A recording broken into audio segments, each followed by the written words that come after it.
Hello दोस्तों, स्वागत है आपका इस बिल्कुल ही नए वीडियो में। आज के इस वीडियो में हम करने वाले हैं आईएएस अंशुप्रिया मैम की आंसर कॉपी का रिव्यू। ठीक है। और ये उनकी, मैं बता दूं आपको, एथिक्स की कॉपी है। इसका हम रिव्यू करने वाले हैं। हम देखेंगे किस तरीके से उन्होंने अपने आंसर्स को प्रेजेंट किया है और कैसे आपको अपने आंसर्स को प्रेजेंट करना चाहिए सो दैट कि आपको मैक्सिमम मार्क्स मिल सके। ठीक है। सो स्टार्ट करते हैं। पहला क्वेश्चन है सेक्शन ए का। अच्छा, आपको पता होगा एथिक्स के पेपर में एक केस स्टडी वाला रहता है, एक जनरल क्वेश्चंस टाइप में रहते हैं। ठीक है।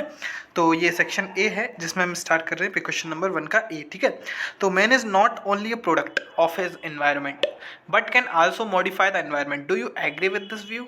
Justify your answer with suitable examples. अच्छा, मैं हमेशा आपको कहता हूँ कि जब भी आप क्वेश्चन पढ़े तो उसमें जो भी चीज़ पूछेगी उसको आप अंडरलाइन कर लीजिए सो दैट इससे फ़ायदा क्या होगा। देखिए, इससे फ़ायदा ये होगा, अगर आप एक बार, जैसे मान लो आप अपना आंसर आपने लिख लिया, यहाँ तक आपका आंसर ख़त्म हो गया। उसके बाद जब आप एक बार क्वेश्चन पे नज़र डालेंगे वापस से, आप अगर देखेंगे कि मैंने यहाँ पे अंडरलाइन किया था, क्या मैंने सभी का आंसर दे दिया है, सो दैट कि अगर आप कहीं कभी मान लो किसी चीज़ का आपको पॉइंट का आंसर देना भूल गए। जैसे यूपीएससी के क्वेश्चन में क्या रहता है, 2-3 चीज़ें पूछते हैं एक ही क्वेश्चन में। ठीक है।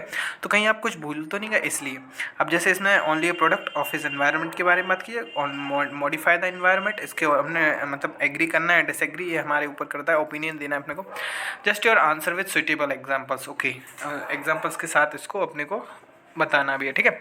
So man is called as a social animal because of the contribution of environment around him in grouping his personality. Okay, so environment around में क्या क्या है, जैसे social, family, society, school, social में, cultural में जैसे value system। ठीक है। और institutions में जैसे political और work, है ना, ऐसे करके। ये मुझे थोड़े एक आध दो वर्ड्स समझ में नहीं आ रहे, तो इनको आप अवॉइड कीजिएगा जो मैं नहीं पढ़ रहा हूँ, क्योंकि देखिए, आपको जिस कॉपी का दिखाने का मेरा मेन उद्देश्य है कि आपको प्रेजेंटेशन बता सकूँ, आपको किस तरीके से अपने आंसर्स को प्रेजेंट करना है। ठीक है। मैं आपको यहाँ पे आंसर नहीं बता रहा हूँ, ठीक है, कि ये लिखना है। मैं आपको ये बता रहा हूँ किस तरीके से लिखना है। ठीक है। जैसे थोड़ा सा इसमें इंट्रोड्यूस किया, जो भी चीज़ पूछी गई इसमें, man is not only a product of his environment, इस चीज़ के बारे में बात कर रहे हैं अभी, जो पहला जो इसमें पॉइंट है। ठीक है। ओके, देखिए, इसमें फॉर्मेशन ऑफ एटीट्यूड जैसे बात की जा रही है यहाँ पे।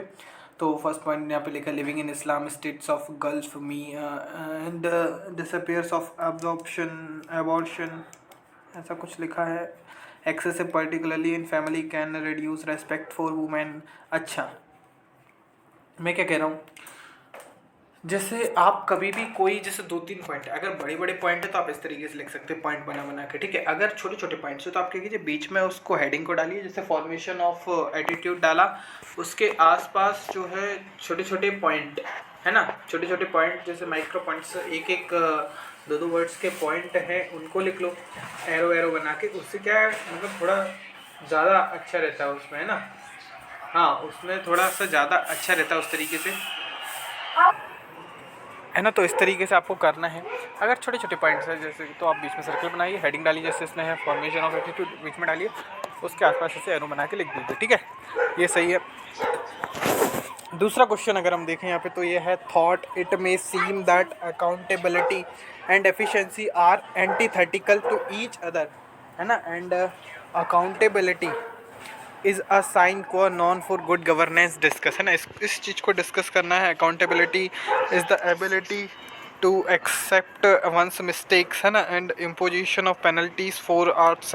थोड़ा सा इसमें क्या किया हमने, अकाउंटेबिलिटी के बारे में बात की जा रही थी। देखिए, इसमें इन्होंने अंडरलाइन नहीं किया है, भूल गए होंगे शायद, लेकिन जब आप क्वेश्चन को पढ़ें तो उसमें क्या कीजिए, आप अंडरलाइन जरूर से कीजिए जो जो चीज़ इसमें पूछी जा रही है। जैसे इसमें अकाउंटेबिलिटी के बारे में बात कर रहा है, एफिशिएंसी के बारे में बात कर रहा है, और accountability is sine for non for good governance, good governance के बारे में बात कर रहा है। गुड गवर्नेंस को यहाँ पे अंडरलाइन कीजिए। ठीक है। इस तरीके से आप, जैसे अकाउंटेबिलिटी पूछा था, पहला पॉइंट हमने डाला अकाउंटेबिलिटी, हेडिंग डाली और उसको स्टार्ट कर दिया। Accountability is the ability to accept one's mistakes and imposition of penalties for arts of omission commission, है ना।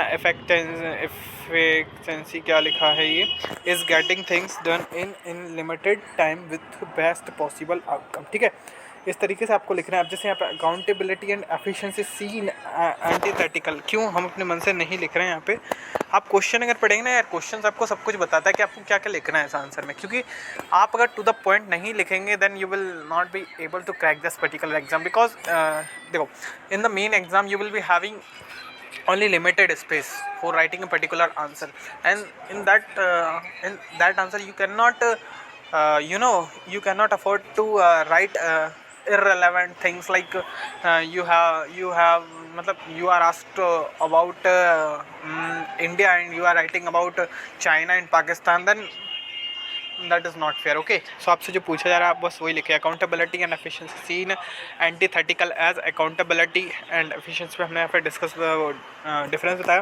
Focus is on complaints to procedures, ठीक है, focus is on the outcome, ये उनके बता रहे हैं। अकाउंटेबिलिटी और एफिशिएंसी में हम डिफरेंस बता रहे हैं। 100 much accountability lets to bureaucratic inertia. Okay, इसी तरीके से आपको लिखना है। मैं इसका लिंक आपको आंसर कॉपी का डिस्क्रिप्शन में दे दूंगा, जहाँ से आप देख सकते हैं किस तरीके से आंसर्स को दिया गया है, सो दैट कि आप खुद इसका सेल्फ एनालिसिस कर सके कि किस तरीके से मुझे आंसर लिखना है, ठीक है। क्योंकि जब तक आप खुद नहीं देखेंगे तब तक आपको बेटर अंडरस्टैंडिंग नहीं आने वाली है, ठीक है।